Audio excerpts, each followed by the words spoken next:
Ndasubiye kubaramutsa no kubaha kaze mwese banywanyi bacu mubana natwe mu makuru n'ibiganiro vya misi yose tuba turiko turatambutsa kuri no mboneshakure ya ICTV. Nizere ko wamaze gufyonda kuri subscribe. Nanone n'umwanya w'amakuru agezweho ariko aravugwa cane. Hari inkuru ziriwe ziravugwa mu binyamakuru, inkuru ziba zivurwa ku mbuga ngurukana bumenyi n'ibindi vyinshi biba vyagiye biratangazwa, turavyegeranya maze mukabikurikira ido nido ingingo imwe imwe ukwayo. Hari inkuru yavuzwe cane, ni inkuru irabana n'uyu mwigeme yirukanywe mu ntara. Uyo mwigeme yirukanywe inyuma yaho bivuzwe ko yoba atwara abagabo.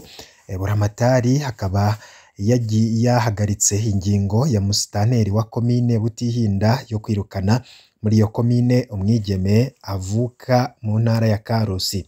Musitanteri akaba yari yamwagirije ko atwara abagabo b'abandi. Jean Claude Barutwanayo arongoye intara ya Muyinga akabasigura ko habaye kwihenda kubijanye nuko ibintu bikorwa ndetse ko iyo ngingo itubahirije amategeko. Izo ngingo zivuguruzanya uko ari zibiri zafashwe kuri uyu wa kane. Buramatari Barutwanayo we abona ko uko biri kose kumvikana mw'ikomine, kumwirukana mw'ikomine atari wo muti ico bikoze. Akabamenyesha ko bari mu matohoza kugira barabe ko hari ico yoba ariko yonona mu kibano. Akaba yemeza ariko ko kuva kera hari abakobwa biyerereza bahora baja i Butihinda gukora ubumaraya, na cane cane igihe hari hakiri inzahabu. Intwaro ngo yarabafata ikabasubiza iyo bavuye. Uwo mwigeme akaba yari yahawe kugera kuri uyu w'indwi ndamukiza kuba yavuye muri iyo komine. Urwandiko ruriko umukono wa musitanteri n'ikidodo ca komine rwahererekanye kuva mu gitondo ku mbuga hwaniro. Muri iryo musitanteri akaba yasiguye ko yisunze imyidogo y'abakenyezi bamaze kumwitura. Akaba ashimangira ko inyifato mbi y'uwo mwigeme ifise intumbero yo gusambura ingo. Iyo ngingo ikaba yari yatumye haba ibibazo bitandukanye. Bamwe bakaba bibaza niba musitanteri afise ububasha bwo kwirukana umuntu mu karere atwara, abandi bati ibwirizwa shingiro rirekurira umurundi wese kuba aho ashaka mu Burundi, kuhimuka no kuhagaruka.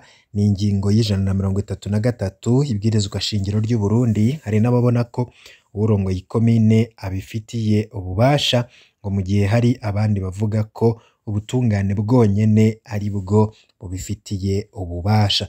Ariko benshi cane bati iyo ngingo yafashwe n'uwo musitanteri n'umukuru w'igihugu nta bubasha afise bwo kuyifata. Benshi rero bakaba bagiye baragaruka kuri ivyo. Iyo ngingo ikaba yahagaritswe ariko ikaba yateje amajambo cane cane ku mbuga ngurukana bumenyi. Uyu mukenyezi nawe nta wundi ni Aniera Mukeshimana. Akaba rero yari yafatiwe ingingo ruhasha muri kino gitondo co kuwa 6 z'ukwezi kwa kane 2023, ariho vyatanguye gukwiragira cane ku mbuga ngurukana bumenyi ingingo ya musitanteri Gilbert Ndikumasabo wa komine Butihinda mu ntara ya Muyinga yomora muri iyo komine umwigeme yitwa Aniera Mukeshimana batazira Kirungo ava mu ntara ya Karusi. Musitanteri Gilbert Ndikumasabo avuga ko abakenyezi bo mu komine yiwe bagiriza Kirungo ko abiba abagabo. Ingingo ya musitanteri Gilbert Ndikumasabo yariteye isoni kandi ihonyora ibwirizwa shingiro ry'u Burundi. Mu ngingo ya 33 ibwirizwa shingiro rivuga ko umurundi wese afise uburenganzira bwo kuja kuba no kuva mu gace kose kagize Uburundi. Musitanteri Gilbert Ndikumasabo yari yihaye ububasha n'umukuru w'igihugu adafise. Buramatari Jean Claude Barutwanayo w'intara ya Muyinga ahejeje gufuta iyo ngingo ya musitanteri. Turasubiriye gukeza uyu mu buramatari amaze iminsi yihiteka. Ibi bintu rero bikaba vyagiye biravugwa ko cane, ariko abantu bakibaza burya birashoboka kwiba umugabo canke niwe yijana mu vyo ashatse. Abakenyezi nabo bakabazwa nimba burya abagabo babo iyo baryamanye n'uwundi mugore aba ari uwo mugore abivye umugabo, ati mwoba mufise abagabo batagira ubwenge baja mu vyo batazi? Ico ni ikibazo cibazwa ku birabana n'ivyo bintu, nawe wariko urashobora kugira ico uvuze kuri ino nkuru. Bamwe bati karibu ibutihinda ku kirungo, ati n'ibigabo bitagira umutima ngo bitihangana iyo yicira agafaranga ngo nta mugabo afata ku nguvu ngo nibo bamwiha. Ati nakomeze kubaha ikirungo bitagatire. Uyundi ati buramatari uyo yubahwe n'intwaro atari bamwe bafata ingingo batabanje gusoma n'ibitabo batabanje gusoma n'ibitabo vy'amategeko.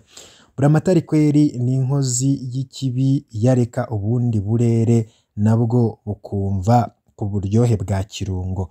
Ati nyamuneka namwe i Bujumbura nta ribi ryiwe, ati namanuke naha i Bujumbura nta ribi ryiwe, ati ndumva iyo kirungo navyorosha. Mu bisanzwe nihweje neza uko ibintu bimeze, uko ndavyumva canke ndabibona, naciye ku ruhande ngo mpengame atakurya umunwa canke ngo ndabishiremwo inzigo n'urwanko, atakimenyane kirimwo n'amarangamutima nshizemwo mu kuvuga uko bimeze kuva hasi gushika hejuru, atana kimwe nongeyeko canke ngo nkuremwo, nisunze ubwenge n'ubumenyi mfise uko bungana, ndetse nkoresheje n'ibihimba bitatu bikuru bikuru bigize umuntu, arivyo umutwe, umutumba, arivyo bigize umutwe, umutumba, amaguru n'amaboko. Ni ukuri kose ndababwiza ukuri, ataguhengama ndetse nta karenganyo nshizemwo, ntaravye nkunzi canke ngo nisunge uburemere, uburebure ndetse n'ubwaguke, nitaye ku buto n'ubugufi canke ubunini bw'ivyo vyose.